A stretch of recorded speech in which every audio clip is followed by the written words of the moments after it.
Hello friends, कैसे हैं आप लोग? आई होप अच्छे होंगे।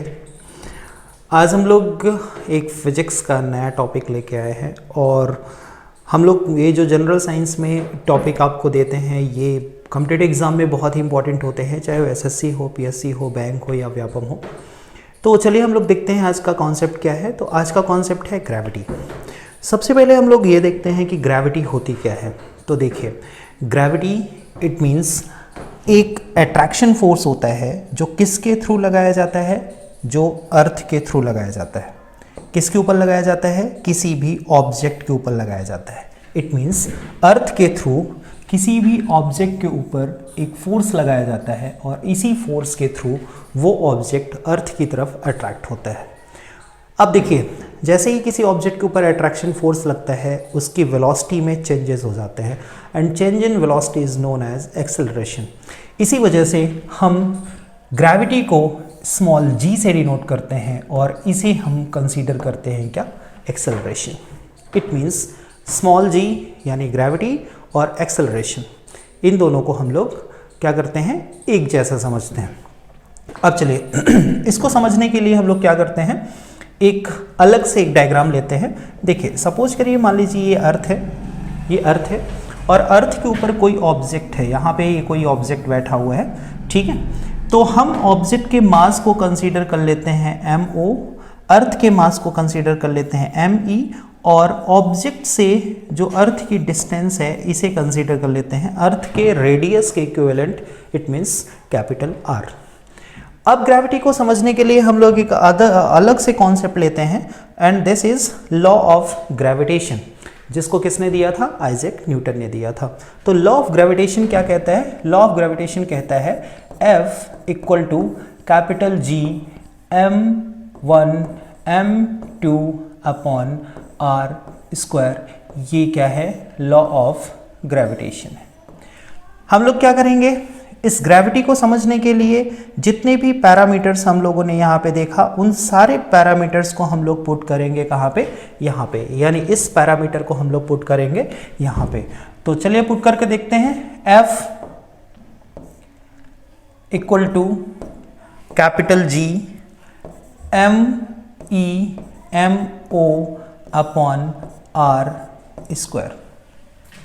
अब देखिए, यहाँ पे एक और कॉन्सेप्ट है जो कहाँ मिला था हमें?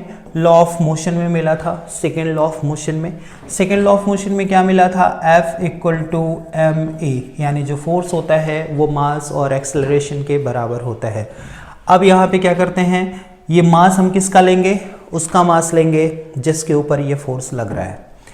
एक्सेलरेशन, ठीक है, एक्सेलरेशन को हम लोगों ने यहाँ पे क्या मान लिया है? g मान लिया है। तो इसकी वैल्यू क्या हो जाएगी? F equal to mog। इस F की वैल्यू हम लोग यहाँ पे पुट करते हैं तो क्या मिलेगा हमें? F इक्वल टू, F की जगह पे हम लोग क्या कर देंगे? F की जगह पे हम लोग रख देंगे क्या? F की जगह पे हम लोग रख देंगे mog। mog इक्वल टू क्या हो जाएगा यहाँ पे? Capital G mo upon r square.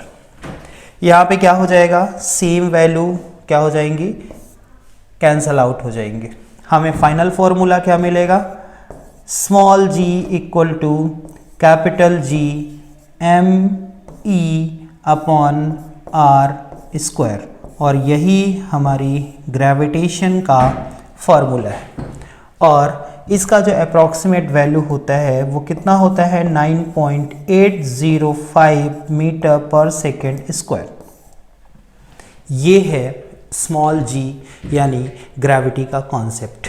अब देखिए, चलते हैं यहाँ पे हम लोग कि यहाँ से क्वेश्चन कैसे पूछे जाते हैं। तो क्वेश्चन बड़े ही कॉन्सेप्चुअल पूछे जाते हैं और ऐसे क्वेश्चन जो आपको एक कॉन्सेप्ट क्लियर होने पे आप इसका आंसर नहीं दे सकते हैं।